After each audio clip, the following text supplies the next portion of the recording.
नमस्कार, ISD news bulletin में आपका स्वागत है और मैं हूं आपके साथ मिंटू झा। तो आज बात करेंगे कुछ 5 प्रमुख खबरों को लेकर। तो सबसे पहली खबर मुंबई से है, जहां शिवसेना सांसद संजय राउत की गिरफ्तारी के बाद प्रवर्तन निदेशालय ने उसकी पत्नी वर्षा राउत को आज पूछताछ के लिए बुलाया था, जिसके बाद वह ईडी दफ्तर पहुंची। इस दौरान उनके साथ उनकी बेटी, दामाद और संजय राउत के भाई सुनील राउत भी मौजूद रहे। ईडी 1 करोड़ 8 लाख रुपए के उस लेन देन के बारे में सवाल जवाब की जो उनके खाते में किसी अनजान व्यक्ति के द्वारा भेजे गए थे। ईडी ने इस मामले को पीएमएलए कोर्ट में भी उठाते हुए कहा था, इस मामले में छानबीन शुरू है। ईडी वर्षा राउत से दादर स्थित गार्डन कोर्ट इमारत में फ्लैट अलीबाग में खरीदी गई जमीन के बारे में पूछताछ कर सकती है। आपको बता दें कि इसी इमारत में संजय राउत को ईडी की हिरासत में रखा गया है। इस दौरान प्रवर्तन निदेशालय के अधिकारी वर्षा राउत और संजय राउत को आमने सामने बैठाकर भी पूछताछ कर सकती है। गिरफ्तारी के पहले संजय राउत के घर पर ईडी के अधिकारियों ने तकरीबन 9.5 घंटे तक छापेमारी की कार्रवाई की थी। ऐसे में आज वर्षा राउत से ईडी के अधिकारी कितनी लंबी पूछताछ करते हैं, इस पर सबकी निगाहें टिकी हुई है। ईडी ने वर्षा राउत को पूछताछ के लिए तलब किया है, क्योंकि उनके खाते में जमा किए गए पैसों का एक बड़ा हिस्सा परवीन राउत से मिला है। परवीन को ही पात्रा चौल के रीडेवलपमेंट का काम दिया गया था। शिवसेना प्रवक्ता की रिमांड अर्जी में कहा गया है, जब संजय राउत की मौजूदगी में कई बैंक खातों की जाँच की गई तो पता चला कि वर्षा राउत के खाते में काफ़ी रकम मिली है। ईडी ने आरोप लगाया है कि उनकी पत्नी को इतनी बड़ी रकम का भुगतान क्यों किया गया। ईडी संबंधित बैंक खातों के केवाईसी दस्तावेजों और बयानों की जांच कर रहा है। ईडी के एक अधिकारी ने कहा कि हमने मामले में एचडीआईएल के परवीन सारंग वधावन और राकेश वधावन और गुरु आशीष कंस्ट्रक्शन और अन्य के खिलाफ आरोप पत्र दायर किया था। जांच के दौरान ईडी को इस तथ्य से भी अवगत कराया गया था कि परवीन ने वर्षा को कथित तौर पर 55 लाख रुपए का भुगतान किया था और भुगतान परवीन की पत्नी ने अपने बैंक खाते के माध्यम से किया था। यह भी आरोप लगाया गया कि संजय राउत की यात्रा का खर्च परवीन ने वहन किया, जिसमें उनके होटल में ठहरने और हवाई टिकट शामिल थे। आपको बता दें कि शिवसेना सांसद संजय राउत इसी घोटाले में मनी लॉन्ड्रिंग के आरोपों में गिरफ्तार किए गए हैं। इस घोटाले की शुरुआत साल 2007 से हुई थी। तब यह आरोप लगा था कि महाडा के साथ गुरु आशीष कंस्ट्रक्शन और एचडीआईएल की मिली भगत से इस घोटाले को अंजाम दिया गया है। शुरुआत में महाडा ने पात्रा चावल के रीडेवलपमेंट का कार्य गुरु आशीष कंस्ट्रक्शन को भी दिया था। इस मामले में 1034 करोड़ रुपए के घोटाले का आरोप है। यह कंपनी परवीन राउत की है, जो शिवसेना सांसद संजय राउत के करीबी मित्र है। इस कंपनी पर चौल के लोगों के साथ धोखाधड़ी का आरोप लगाया गया है। यहाँ पत्र में 3000 से ज़्यादा फ्लैट बनाए जाने थे, जिसमें से 672 साल के चौल निवासियों को मिलने थे, लेकिन जमीन प्राइवेट बिल्डरों को बेच दी गई। अगली खबर कांग्रेस के प्रदर्शन को लेकर बीते रोज केंद्रीय गृह मंत्री अमित शाह द्वारा लगाए गए आरोपों पर कांग्रेसी सांसद अधीर रंजन चौधरी ने जवाब दिया है।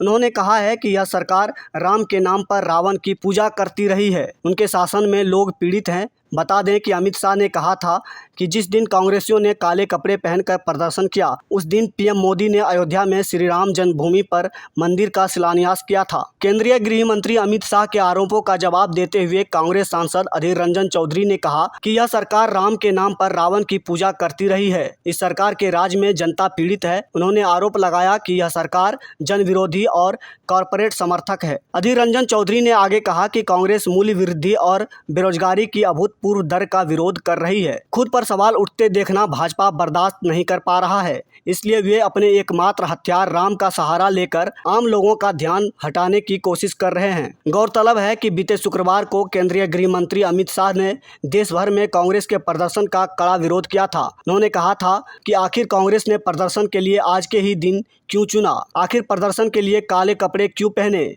उन्होंने कहा कि पिछले साल आज के ही दिन प्रधानमंत्री मोदी ने अयोध्या में श्री राम जन्मभूमि पर मंदिर का शिलान्यास किया था। आज के दिन तो जश्न मनाया जाना चाहिए था, लेकिन कांग्रेस ने तुष्टीकरण की राह पर चलते हुए आज के दिन विरोध प्रदर्शन किया। अगली खबर महाराष्ट्र से है। शिंदे गुट के प्रवक्ता दीपक केसरकर ने कहा कि मुख्यमंत्री शिंदे को नक्सलियों से खतरा है। महाविकास अघाड़ी सरकार में सीएम को गढ़चिरौली का पालक मंत्री बनाया गया था, उसके बाद से उन्हें खतरा पैदा हो गया है, फिर भी मुख्यमंत्री जनता के बीच जाते ही हैं। आखिरकार सरकार ने स्वीकार किया कि सुप्रीम कोर्ट में चल रही सुनवाई के चलते मंत्रिमंडल का विस्तार नहीं हो पा रहा है। शनिवार को शिंदे गुट के प्रवक्ता दीपक केसरकर ने कहा कि कोर्ट का निर्णय आते ही मंत्रिमंडल का विस्तार कर दिया जाएगा। मंत्रिमंडल विस्तार को लेकर बीजेपी और हमारे बीच किसी प्रकार का मनमुटाव नहीं है। हम लोग कोर्ट का सम्मान करते हैं क्योंकि सुप्रीम कोर्ट देश की सर्वोच्च संस्था है। उसका सम्मान करते हुए अगर मंत्रिमंडल के विस्तार में 1-2 दिन की देरी होती है तो इससे कोई फर्क नहीं पड़ता। शनिवार को केसरकर ने कहा कि मुझे विश्वास है कि सोमवार या फिर मंगलवार तक सुप्रीम कोर्ट का अंतिम फैसला आ जाएगा, जिसके बाद मंत्रिमंडल का विस्तार किया जाएगा। हालांकि कोर्ट ने मंत्रिमंडल के विस्तार करने को लेकर किसी प्रकार की कोई पाबंदी नहीं लगाई है। फिर भी सुप्रीम कोर्ट में जारी सुनवाई के दौरान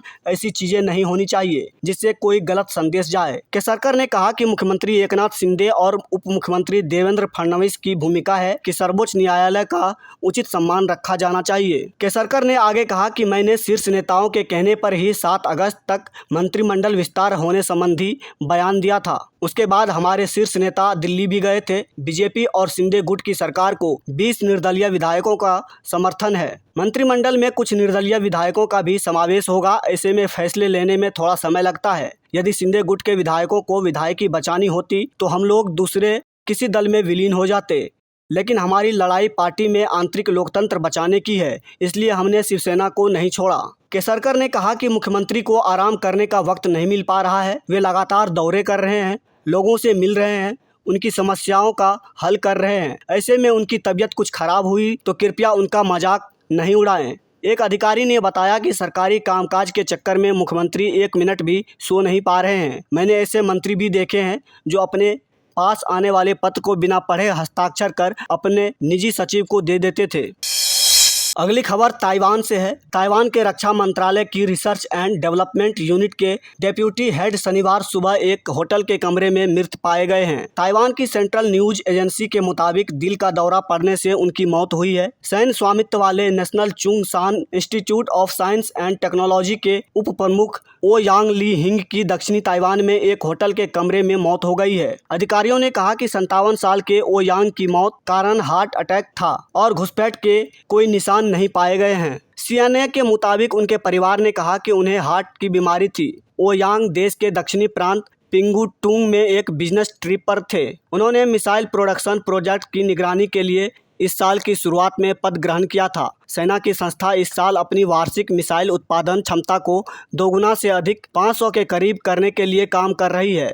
द्वीप इस वक्त चीन की ओर से धमकियों और सैन्य खतरों का सामना कर रहा है। ताइवानी रक्षा मंत्रालय के वरिष्ठ अधिकारी की आकस्मिक मौत इसलिए चर्चा में है क्योंकि देश की सेना इस वक्त अलर्ट मोड में है। पड़ोसी देश चीन ताइवान को घेर कर अब तक का सबसे बड़ा सैन्य अभ्यास कर रहा है। गुरुवार को चीन की तरफ से दागी गई 5 बैलिस्टिक मिसाइलें जापान के इलाके में भी गिरी। जापान के रक्षा मंत्रालय ने इसकी जानकारी देते हुए चीन की कार्रवाई की निंदा की। अमेरिका के विदेश मंत्री एंटनी ब्लिंकन ने शुक्रवार को कहा कि ताइवान को लक्षित करके चीन की ओर से किया जा रहा सैन्य अभ्यास और जापान के विशेष आर्थिक क्षेत्र में मिसाइलों का गिरना उकसावे का प्रतीक है और चीन को अपने कदम वापस खींचने चाहिए। अमेरिकी प्रतिनिधि सभा की अध्यक्ष नैन्सी पेलोसी की ताइवान यात्रा से खफा चीन ने सैन्य अभ्यास शुरू किया है। चीन स्वशासित द्वीप ताइवान को अपना हिस्सा होने का दावा करता है। ब्लिंकन ने कहा कि मैंने एक बार फिर यह स्पष्ट किया है कि हमने सार्वजनिक तौर पर और प्रत्यक्ष तौर पर चीनी विदेश मंत्री के साथ हाल के दिनों में कहा है कि उन्हें पेलोसी की यात्रा को युद्ध और उकसावे की कार्रवाई के तौर पर नहीं देखना चाहिए, क्योंकि उन्होंने जो कुछ किया है उसे न्यायोचित नहीं ठहराया जा सकता। मैंने इस तरह की सैन्य कार्रवाई समाप्त करने का आग्रह किया है। अगली खबर बॉलीवुड से जुड़ी हुई है। आमिर खान की फिल्म लाल सिंह चड्ढा का विरोध प्रतिदिन बढ़ता ही जा रहा है। हालांकि इसके बाद भी आमिर खान और उनकी टीम आश्वस्त है कि चीन में फिल्म रिलीज करने के बाद न केवल लागत वसूली होगी बल्कि फिल्म अच्छा लाभ अर्जित करेगी। चीन में आमिर खान को पसंद किया जाता है और दूसरा तथ्य ये है कि चीन विदेशी फिल्मों को रिलीज करने पर अच्छी खासी सब्सिडी निर्माता को देता है। आमिर खान की एक फिल्म द सीक्रेट सुपरस्टार को भारत में समान सफलता ही मिली थी, लेकिन चीन में इसकी कमाई का आंकड़ा 500 करोड़ से ऊपर पहुंच गया था। उल्लेखनीय है कि चीन का स्थानीय फिल्म उद्योग भारत और अमेरिका की तरह समृद्ध नहीं है, इसलिए चीन की सरकार बाहर की फिल्मों को अच्छा आर्थिक लाभ देती है। लाल सिंह चड्ढा को सेंसर बोर्ड ने भी पास कर दिया है। एक वर्ष पूर्व ही ऐसा समाचार पब्लिक डोमेन में थे कि भारतीय सेंसर बोर्ड में चीन की घुसपैठ हो गई है। इस आरोप को लगाते हुए रणबीर कपूर की फिल्म रॉक स्टार का उदाहरण दिया गया था। उस फिल्म में तिब्बत की स्वतंत्रता की आवाज उठाता एक दृश्य काट दिया गया था। इसका कोई स्पष्टीकरण नहीं मिला कि ऐसा क्यों किया गया। लाल सिंह चड्ढा अंग्रेजी फिल्म फॉरेस्ट गंप की रीमेक है और मूल फिल्म में नायक को सेना विरोधी दिखाया गया था। अब तक ये स्पष्ट नहीं है कि लाल सिंह चड्ढा में भारतीय सेना को लेकर क्या रुख अपनाया गया है। फिल्म रिलीज होने के बाद यदि कोई आपत्तिजनक दृश्य मिलते हैं तो सेंसर बोर्ड में चीन की घुसपैठ वाले आरोप पर पक्की मुहर लग जाएगी। जैसे ही लाल सिंह चड्ढा का प्रोमो चीन में रिलीज हुआ तो इसे लेकर माहौल बन गया। भारतीय और चीनी मीडिया का कहना है कि चीन में फिल्म को जिस ढंग का रिस्पांस मिला है उससे लग रहा है कि ये फिल्म चीन में आमिर खान की सबसे अधिक कमाई करने वाली फिल्म बन सकती है। आज के बुलेटिन में फिलहाल इतना ही। अब मिलते हैं सोमवार को रात 9 बजे फिर नए बुलेटिन के साथ। तब तक के लिए दीजिए हमें इजाज़त। धन्यवाद।